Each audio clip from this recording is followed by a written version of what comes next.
let's redo this Dollar General sign I got on clearance.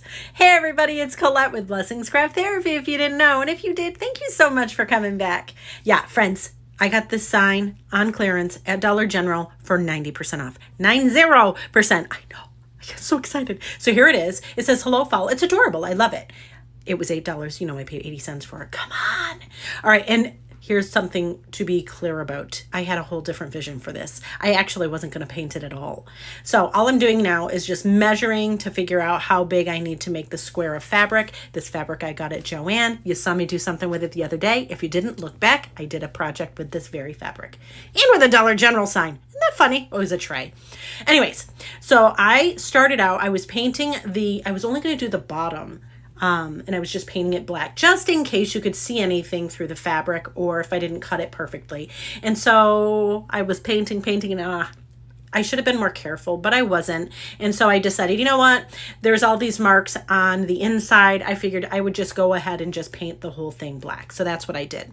And there it is all dry. Ta-da! All right.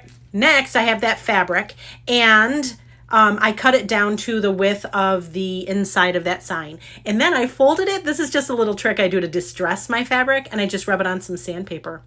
Next, I have some Mod Podge, and I'm just going to cover the bottom of the tray. This is matte Mod Podge. I was a little more careful this time, but not entirely, let's be clear. And yes, I did put a good amount on there.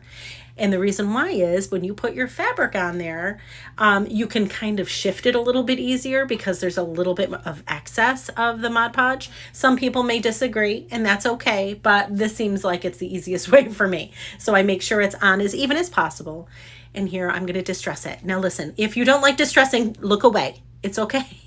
You don't have to like distressing, but I love it. So all I did was take a dry brush, dip it in my white chalk paint, and then I went around and I distressed it and stop it. Look at how fun this is. I mean, oh, I love it.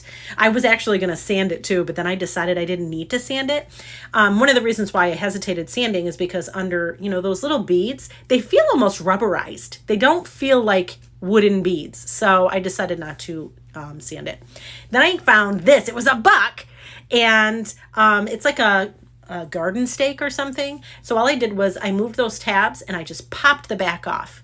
Ta-da! We'll save that. We'll maybe use it for another time.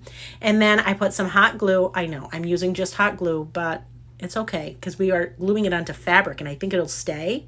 I hope. So I put the glue on and then I glue it onto our sign. And look at already, I am in love. Oh, and okay, I'm not good with florals, but I got some boxwood from the, where did I get it? Walmart. And then I had this little pretty flower that I had in my stash, and I'm not mad.